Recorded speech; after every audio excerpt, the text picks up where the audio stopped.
बिस्मिल्लाहिर्रहमानिर्रहीम। आज ही हम डिस्कस करेंगे बिजनेस टैक्सेशन। बिजनेस टैक्सेशन जो है बीकॉम में इसके दो पार्ट हैं, एक इनकम टैक्स है और दूसरा पार्ट जो है वो सेल्स टैक्स है। आज हम इनकम टैक्स का चैप्टर 1 डिस्कस करने जा रहे हैं। इसमें जो चीज़ें मेन हैं जो हम डिस्कस करेंगे उनमें पहली है कि लॉ क्या है, एक्ट और ऑर्डिनेंस में फ़र्क क्या है, टैक्स और टैक्स की टाइप्स क्या हैं, फिर इनकम टैक्स ऑर्डिनेंस 2001 जो है उसका एक ब्रीफ सा इंट्रोडक्शन मैं आप लोगों से शेयर करूंगा। फिर उसके बाद वाई गवर्नमेंट टैक्स क्यों कैलकुलेट करती है और गवर्नमेंट जो है वो टैक्स लगाती ही क्यों है, इस पर हम थोड़ी सी जो है बात करेंगे। तो ये चैप्टर 1 जो है ये बहुत इंपॉर्टेंट है, खास तौर पे ये एमसीक्यूज के पॉइंट ऑफ व्यू से। तो जी चैप्टर 1 जो है उसको मैं स्टार्ट करता हूँ। सबसे पहले है लॉ। लॉ क्या है? A system of rules that a society और government develops in order to deal with crime, business agreements and social relationships. जो लॉ है वो आम तौर पे गवर्नमेंट या फिर कोई अथॉरिटी डेवलप करती है और इम्प्लीमेंट करती है, ठीक है। और जो लोग लॉ की पासदारी नहीं करते उसकी कोई ना कोई पेनल्टी भी होती है। पाकिस्तान में जो लॉ है ना वो दो तरह से है, या तो कोई एक्ट है या फिर ऑर्डिनेंस है। जैसे अगर मैं बिजनेस पॉइंट ऑफ व्यू से बात करूं तो बेटा आप लोगों ने पढ़ा होगा पार्टनरशिप एक्ट 1932। इसका मतलब पार्टनरशिप के लिए जितने रूल्स हैं वो सारे डिफाइंड हैं इन पार्टनरशिप एक्ट 1932। इसी तरह आपने पढ़ा होगा कंपनीज ऑर्डिनेंस 1984 या फिर कंपनीज एक्ट 2017। अब सवाल ये पैदा होता है कि जो हम पढ़ रहे हैं जैसा कि इनकम टैक्स ऑर्डिनेंस 2001, क्वेश्चन ये पैदा होता है कि ये एक्ट क्या है और ऑर्डिनेंस क्या है तो दोनों लॉ, ठीक है। अब एक्ट जो है ये उस वक्त लॉ बनता है जब पार्लियामेंट इन सेशन हो। जब आपकी पार्लियामेंट इन सेशन है तो कोई भी मेंबर ऑफ जो पार्लियामेंट या फिर गवर्नमेंट जो है वो एक बिल प्रेजेंट करती है जिसको पार्लियामेंट में मेजोरिटी के साथ जब पास कर दिया जाता है तो उसके बाद वो जो है लोअर हाउस से अपर हाउस में चला जाता है। अपर हाउस हमारे मुल्क में सेनेट को कहा जाता है। तो जब सेनेट में भी वो बिल पास हो जाता है तो उसके बाद वो बिल आगे प्रेसिडेंट के लिए पास चला जाता है ताकि उस पर फाइनल सिग्नेचर हो और उसको इम्प्लीमेंट किया जाए। तो ऐसा कानून जो कि किसी लेजिस्लेचर के जरिए या लेजिस्लेशन बॉडी के जरिए पास हो उसको हम लोग एक्ट कहते हैं।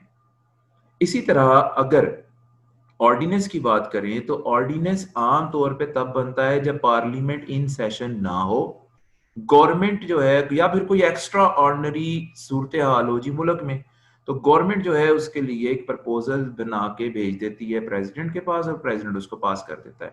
दरमियान में लेजिस्लेचर का रोल जो है वो खत्म हो जाता है। तो इसको ऑर्डिनेंस कहा जाता है। आमतौर पे ये एक सोच है कि ऑर्डिनेंस जो है उसकी नेचर टेम्परेरी होती है एज कंपेयर टू एक्ट।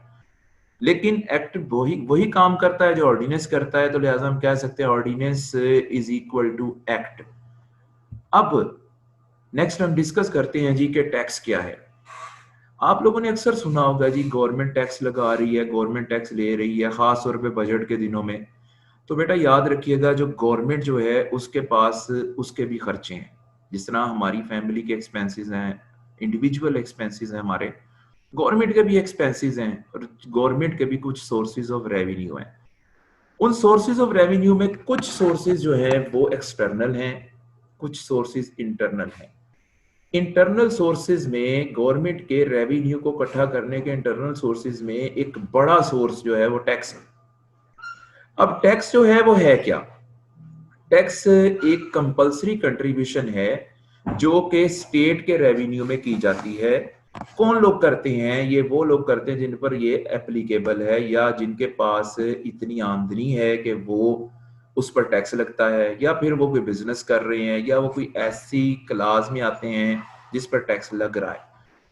अब मैं टैक्स की डेफिनेशन डिस्कस करता हूं। A compulsory contribution to state revenue levied by the government on income and business profits और added to the cost of some goods, sales revenue, services and transactions. अब सवाल ये पैदा होता है क्या गवर्नमेंट टैक्स लेती क्यों है, हम क्यों टैक्स दें? तो इसके लिए इस चैप्टर के एंड पे हम लोगों ने कुछ डिस्कशन जो है वो रखी है, तो उसमें आप लोगों को इसकी क्लैरिटी हो जाएगी कि गवर्नमेंट टैक्स क्यों लेती है और टैक्स देने के क्या फायदे हैं, ना देने के क्या नुकसान आते हैं। तो बेटा टैक्स की दो टाइप्स हैं, एक है डायरेक्ट टैक्स और एक है इनडायरेक्ट टैक्स। डायरेक्ट टैक्स अगर मैं किसी ले मैन को समझाऊं तो मैं ये कहूंगा कि डायरेक्ट टैक्स वो है जो जिस शख्स पे लगता है उसी ने उसको पे करना होता है, यानी उसका बर्डन हम किसी तीसरे शख्स पर, दूसरे शख्स पर जो है वो ट्रांसफर नहीं कर सकते। तो डायरेक्ट टैक्स है a tax such as income tax which is levied on the income or profit of the person who pays it, यानी ये उस शख्स जिस शख्स ने अदा करना है उसकी इनकम पर ये लगता है। इनडायरेक्ट टैक्स क्या है? A tax levied on goods और services rather than on income और profit like sales tax, custom and excise duty. Indirect tax वो है जो जिस पे लेवी होता है जिन चीजों पे या किसी भी सर्विसेज पे, उसका बर्डन आगे फाइनल कंज्यूमर को शिफ्ट हो जाता है। जैसे मैं एग्जांपल देता हूं, मैं कहता एक चीज है, एक बंदा 100 रुपए की बेचना चाहता है, तो उसके ऊपर अगर सेल्स टैक्स 15 रुपए लग जाता है तो फिर वो प्रोडक्ट 115 की हो जाएगी। इसका मतलब है कि इन्फ्लेशन लाने में भी बहुत बड़ा रोल जो है वो आपके इनडायरेक्ट टैक्सेस का होता है। तो इनडायरेक्ट टैक्सेस क्या है कि जो लेवी होता है गुड्स पर या सर्विसेज पर और उसका बर्डन जो है वो पे कौन करता है? उसका कंज्यूमर। उसके बाद हम कुछ बेसिक इंट्रोडक्शन पढ़ते हैं जी इनकम टैक्स ऑर्डिनेंस 2001 का। सबसे पहले 1860 में इनकम टैक्स इंट्रोड्यूस करवाया गया। जैसा कि आप लोगों को पता है पाकिस्तान ने 1947 में आज़ादी हासिल की। 1947 में जो पाकिस्तान ने इनकम टैक्स के लिए जो कानून पाकिस्तान में इम्प्लीमेंट हुआ वो था जी income tax act 1922। Later on इसमें 71 अमेंडमेंट्स जो हैं वो इंट्रोड्यूस करवाई गई। इन 1979 1979 में इनकम टैक्स ऑर्डिनेंस 1979 जो है उसको बाकायदा तौर पर पाकिस्तान में इम्प्लीमेंट कर दिया गया, जो कि 22 ईयर तक इन पावर रहा।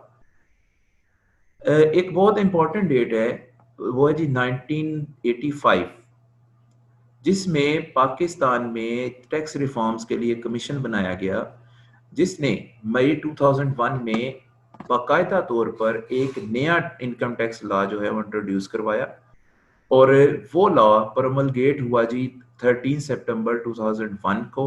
लेकिन जो इम्पोर्टेंट चीज़ है वो ये है कि ये लॉ यानी कि इनकम टैक्स ऑर्डिनेंस 2001 जो है वो 1 जुलाई 2002 को पाकिस्तान में इम्प्लीमेंट हुआ। अब आपसे क्वेश्चन होता है जी कि इनकम टैक्स ऑर्डिनेंस 2001 जो है वो इम्प्लीमेंट कब से हुआ? तो 1 जुलाई 2002 से।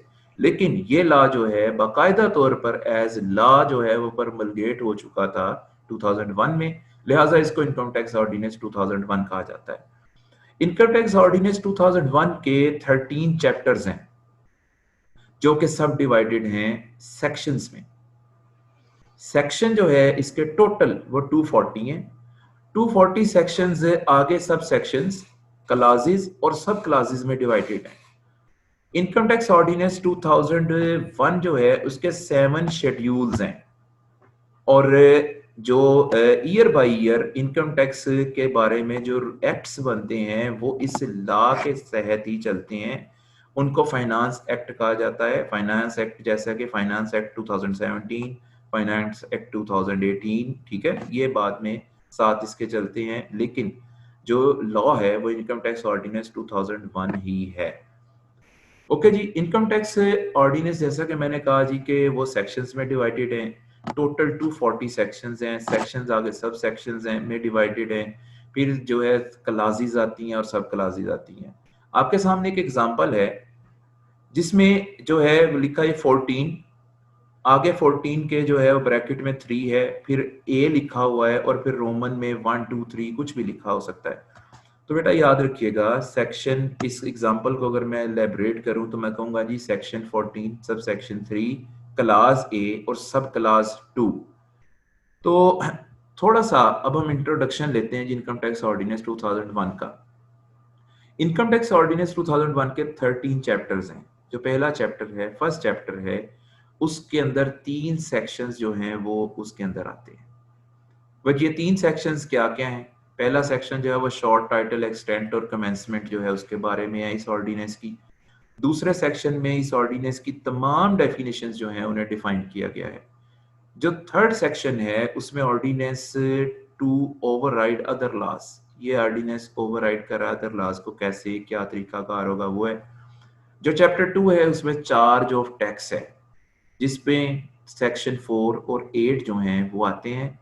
फिर उसके बाद चैप्टर 3 जो है उस वो बहुत ही इंपॉर्टेंट चैप्टर है। आप लोगों का मेन फोकस जो है वो चैप्टर 3 पे होगा। चैप्टर 3 में जो है वो टैक्स ऑन टैक्सेबल इनकम जो है वो है। आप लोग इसमें पढ़ेंगे कि हेड्स ऑफ इनकम क्या है, ठीक है, जिससे जैसा कि 5 हेड्स ऑफ इनकम है: income from salary, income from property, income from business, capital gain और इनकम फ्रॉम अदर सोर्सेज। ये तमाम हेड्स, इनकी कैलकुलेशन जो है, कैसे इसको असेस किया जाएगा, कैलकुलेट किया जाएगा, क्या इसके रूल्स हैं, ये सारे इसमें डिफाइंड हैं। इसी में से आप लोगों को इनकम टैक्स का जो न्यूमेरिकल आता है उसका मेजर पार्ट भी इसी में से आएगा।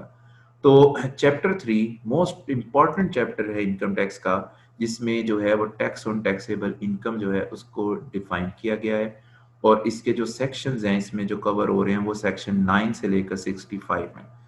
फिर चैप्टर 4 है जिसमें कॉमन रूल्स हैं, ठीक है, जो भी कॉमन रूल्स हैं वो इसमें डिफाइंड है। और इसका जो सेक्शन है वो 66 से लेकर 79 सेक्शन तक जो है वो इसमें कवर होते हैं। Chapter 5 provisions governing persons, person कौन है, ठीक है, इसी तरह रेजिडेंट पर्सन जो है वो कौन है जी, इसी तरह जो है जी आपका इंडिविजुअल रेजिडेंट कौन है, ये कुछ रूल्स इसमें डिफाइन किए गए हैं। उनके बारे में क्या प्रोविजंस हैं वो सारी बताई गई हैं। तो चैप्टर 5 जो है उसमें जो सेक्शंस हैं वो 80 से लेकर 98 आते हैं। चैप्टर 6 उसमें स्पेशल इंडस्ट्रीज डिफाइन की गई, जैसे इंश्योरेंस इंडस्ट्री हो गई, जैसे माइनिंग हो गया एटसेट्रा। इसमें सेक्शन 99 से लेकर 100 जो है वो इसमें आता है। फिर चैप्टर 7 है जिसमें इंटरनेशनल इसका टॉपिक, इसका टाइटल है। इसमें सेक्शन 101 से लेकर 107 है। और जो इसमें है क्या, फॉरेन सोर्स ऑफ इनकम और उसके रूल्स को जो है फोकस किया गया है। फिर चैप्टर 8 है जिसका टाइटल एंटी अवॉइडेंस है, और इसमें सेक्शन 108 से जो है सेक्शन 112 तक जो है वो इसमें कवर होता है। फिर चैप्टर 9 है जिसका टाइटल है मिनिमम टैक्स, जिसका सेक्शन 113 है। ये हम सारे आगे जाके डिटेल में डिस्कस भी करेंगे। फिर चैप्टर 10 है प्रोसीजर, ये भी बहुत इंपॉर्टेंट है बीकॉम के पेपर के पॉइंट ऑफ व्यू से। इसमें क्या आता है, प्रोसीजर रिगार्डिंग रिटर्न्स, जो हम गोशवारा जमा कराते हैं, रिटर्न फाइल करते हैं, उसका क्या प्रोसीजर है, असेसमेंट का क्या प्रोसीजर है, अपील्स का क्या प्रोसीजर है, कलेक्शन और रिकवरी ऑफ टैक्स का क्या प्रोसीजर है। इस तरह एडवांस टैक्स और टैक्स डिडक्शन जो है, deduction of tax at source etcetera, जैसा कि section 149 tax deducted at source से रिलेटेड है, ये सारी चीजें इसमें कवर होती हैं। और इसके टोटल सेक्शन है वो सेक्शन 114 से लेकर 206। ये एक मेजर पोर्शन है आपके इनकम टैक्स ऑर्डिनेंस 2001 का। फिर चैप्टर 11 है जिसमें एडमिनिस्ट्रेशन ऑफ इनकम टैक्स है। इनकम टैक्स के जितनी भी इंतजामिया है, जो इंतजामी ढांचा है, वो इसमें एक्सप्लेन किया गया है सेक्शन 207 से लेकर 231 तक।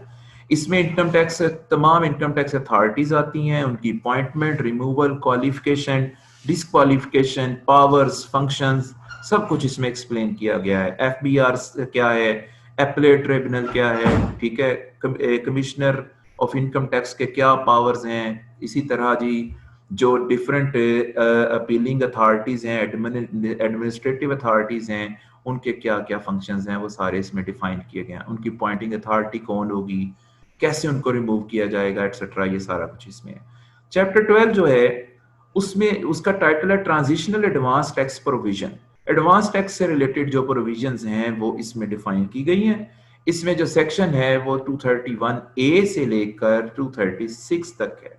याद रखिएगा सेक्शन 231 जो है वो चैप्टर 11 में भी आता है और चैप्टर 12 में भी आता है, ठीक है। उसका जो 231 का जो ए पास सेक्शन है वो चैप्टर 12 में आएगा। लास्ट पे चैप्टर 13 है जिसमें मिसलेनियस प्रोविजंस, जो बाद में अमेंडमेंट्स आई, इसके जो इसमें जो फाइनेंस एक्ट वगैरह आता है उसकी जो प्रोविजंस हैं वो दी गई हैं, जिसके सेक्शन है 237 से लेकर 240। ये जी एक ब्रीफ सा इंट्रोडक्शन था इनकम टैक्स ऑर्डिनेंस 2001 का। अब हम इससे नेक्स्ट चलते हैं कि भाई टैक्स क्यों गवर्नमेंट लगाती है, टैक्स लगाने के क्या पर्पसेस हैं, टैक्स के क्या फंक्शंस हैं, ये चीज़ें अब हम इसमें डिस्कस करेंगे। तो जी मैं इसमें सबसे पहली चीज़ जो है वो डिस्कस करता हूँ वाई टैक्स। भाई मैं टैक्स क्यों दूँ? मैं एक शहरी हूँ, मैं टैक्स क्यों दूँ? गवर्नमेंट मुझसे टैक्स क्यों लेगी, गवर्नमेंट उसको जो है कहाँ खर्च करेगी, ये सारी चीज़ें जो हैं ये बहुत इंपॉर्टेंट है।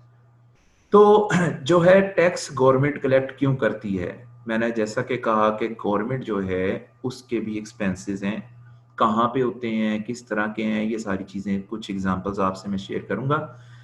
टैक्स जो है गवर्नमेंट का एक इंटरनल सोर्स ऑफ रेवेन्यू है, ठीक है, बहुत बड़ा ये इंटरनल सोर्स ऑफ रेवेन्यू है। किसी भी मुल्क की स्टेबिलिटी जो है वो उसका तयन उस मुल्क के अंदर जो टैक्स सिस्टम है, जो टैक्स रिफॉर्म्स हैं उस पर डिपेंड करता है। एक चीज याद रखिएगा, जिन ममालिक में टैक्स कलेक्शन जितनी ज्यादा होती है उन ममालिक में फैसिलिटीज भी जो है वो लोगों के लिए उतनी ज्यादा होती हैं, लिविंग स्टैंडर्ड भी उतना ही अच्छा होता है। गवर्नमेंट जो है टैक्स कलेक्ट क्यों करती है, ये गवर्नमेंट का सोर्स ऑफ रेवेन्यू है। The government uses funds raise through tax to pay for general public services. Government जो है जनरल पब्लिक सर्विसेज जो है उस पर ये जो है टैक्स की रकम को खर्च करती है, जैसा कि health, education, infrastructure, security and other social amenities, इन पर गवर्नमेंट जो है एक्सपेंस करती है। फिर उसके बाद गवर्नमेंट का ही काम है कि वो एम्प्लॉयमेंट्स क्रिएट करे। जब गवर्नमेंट के पास रेवेन्यू होगा तो वो नई नई इंडस्ट्रीज, नई अपॉर्चुनिटीज लॉन्च करेगी, नए डिपार्टमेंट्स एक्सटेंड करेगी, तो तभी एम्प्लॉयमेंट्स क्रिएट होंगी।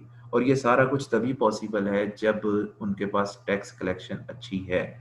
सिक्योरिटी और डिफेंस, जैसा कि पाकिस्तान जैसा मुल्क है तो उसको तो डिफेंस की बहुत जो है वो ज़रूरत है, जिसके साथ उसका जो दुश्मन कंट्रीज उसके साथ हैं, जिनकी बाउंड्रीज लगती हैं, तो सिक्योरिटी और डिफेंस के लिए जो है वो टैक्स कलेक्ट किया जाता है ताकि हम अपने घरों में आराम से सुकून की नींद सो सकें।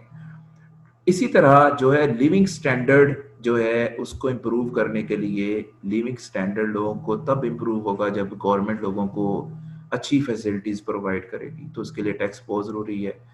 फिजिकल पॉलिसीज, गवर्नमेंट जो है जब अपने रेवेन्यूज और एक्सपेंसेस जो हैं उनकी पॉलिसीज बनाती है, तो पॉलिसी बनाने में आसानी उसी गवर्नमेंट के लिए है जिसके पास टैक्स कलेक्शन यानी रेवेन्यू अच्छा है।